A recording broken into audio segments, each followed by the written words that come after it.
Okay, so most people feel as if they're unmotivated. They think as if they're unmotivated. But I don't really think that's true. I think that we're really just overstimulated. You see it yourself. Each and every day we wake up and we have choices, we have decisions, we have options. Whether you are in high class, middle class, low class, means nothing. You still have choices and options based off of something in your environment, right? What's an easy example of being overstimulated? Guys want to be married to one woman at some point in time, right? If that's something that you desire, but each and every day, if you have not had someone teach you that it's about values and morals in order to choose your soulmate and not just looks, then every time you look on social media, every time you look on Instagram, Snapchat, Facebook, whatever, you start to see these random people that you may never even meet, never even know. And you think that what you have at home, what you have in your relationship now is not good enough. Based off of what you see for other people are doing, what other girls are doing, what other guys have, what other people are doing in their relationships and what they have and what somebody else is doing with their job and what they bought with their money and what they're doing with their kids and what they're doing with their families. It's so much stimulation that we do not really even realize that that's taking the motivation away. That is taking so many options away because you have so many options you can't choose even one of them and stick to it because motivation isn't gone, it's just drowned out. You see motivation when you see videos, you see motivation when you see others, but you don't see motivation whenever you look in the mirror. You don't feel motivation when you're thinking about yourself. You don't think about motivation whenever you see yourself in the mirror. You don't think of good things, right? Whenever you see yourself, because you only know yourself. You don't know what everybody else has or what they are doing in their life.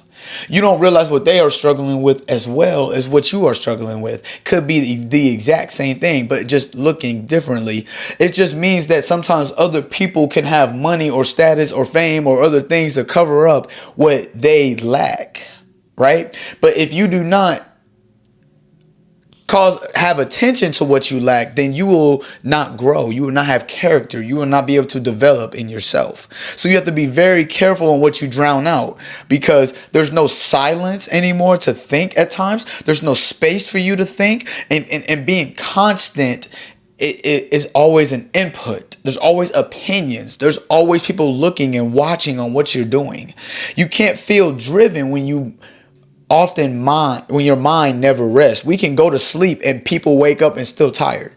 We wake up each and every day and we're still tired because we long for other things. We sleep and think about other things. We do not just rest in the moment. We do not just be thankful in the moment all the time. We do not just be grateful at what we already have and take care of what we have already received from God, right? All the blessings that we have received in this life. Overstimulation kills focus. We see it often. You are focused on what you're doing in your life, and then when you see what somebody else is doing, it begins to deteriorate and doubt yourself. But if you know who you are, if you're deeply rooted in who you are, if you know that foundation of who you are, and you know that God has a plan specifically for you, you will realize that all that scrolling is not going to mean anything. That constant comparison is stealing your peace and joy, and you start to have longer attention cycles. We have attention cycles that's going to last 5 seconds. If you do not, if when you clicked on this video, if it didn't catch your attention in 5 seconds, it didn't catch your attention in a minute, and you decided to stay this long, just know that it often takes 5 seconds for someone to catch attention in something, and they don't even want to hear it out. But for people that are outside of themselves, right, and they do not realize that the motivation comes from within rather than outward, they will have attention spans of a child, and whenever things get hard, they will quit and often walk away rather than continue to work on something until it does work.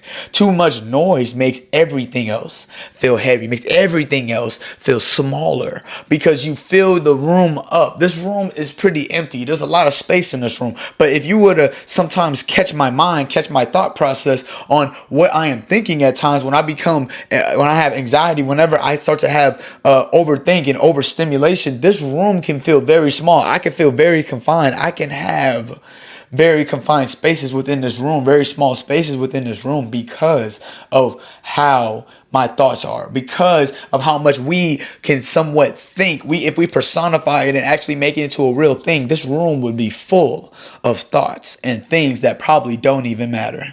Because stillness, right, feels uncomfortable. Why does it feel uncomfortable though? Because silence exposes truth. Stillness brings clarity. So when silence exposes truth, that means that everything that you are running from, it catches up to you and it's not going anywhere. So you have to do one of two things: either continue to run from it or stand and fix it, because stillness brings clarity. So you have to sometimes remain still and know that God is working behind the scenes. God is doing the greatest things behind the scenes. And even though you receive something and you don't know what to do with it, just know that God gave it to you for a reason. God trusted you with this challenge. God trusted you with that blessing. God trusted you with that relationship. God trusted you with that opportunity. So we have to know that even though there are silent seasons, there are still seasons. Those seasons are where the work is happening. Those seasons are where the real character development happens, because it is not you having motion by being outwardly with motion, but it is the inward motion that's going to give you intention, that's going to give you the bigger things in life, right? Clarity usually shows up when the noise dies down.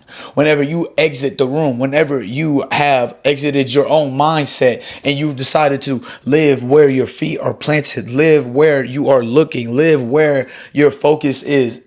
And if your focus is not on the right things, get focused on the right things. Motivation returns when the noise leaves. If you continue to have a full heart of depression, anxiety, sadness, anger, negative things, then when can God empty you and fill you up with new? When can God tear down the old soil to replant new plants, to replant new things?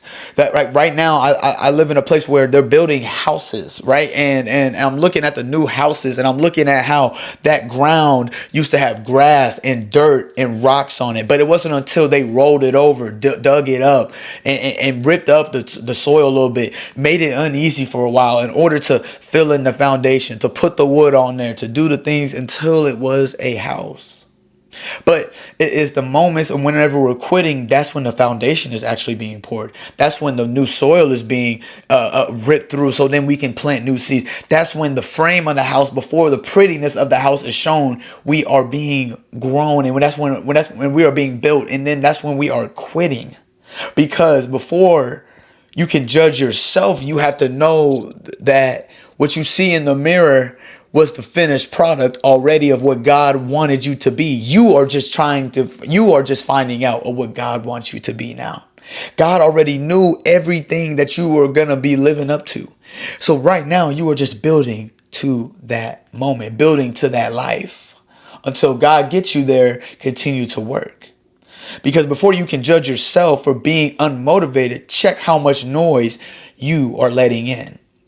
This room is empty, but if you imagine it like your thoughts, a lot of us can have so much thoughts, so much anxiety, so much doubt that it will fill up a room as empty as this with negative things whenever you are being wise, whenever you are trusting God truly, you don't have to turn on a light. The light will just seem right through it. But that's all I got for y'all, man. Whenever you feel unmotivated, just know that don't let noise in. Don't let it be overstimulation. Let peace and let room reside within inside of you to be filled with new things. But I appreciate y'all for tapping in with me on this one, man. Make sure that you like, comment, subscribe on this video, man. Know that you are loved and blessed. And I'm going to catch y'all on the next one.